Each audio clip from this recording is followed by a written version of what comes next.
morning, Baler! Nasa Baler ang twins namin.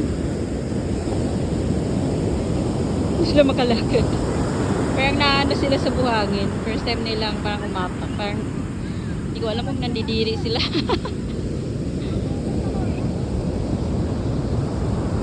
Ang lakas kasi ng alon. So parang takot lahat maligo. Dahil nga, malakas ng alon. Parang ang lalamunin.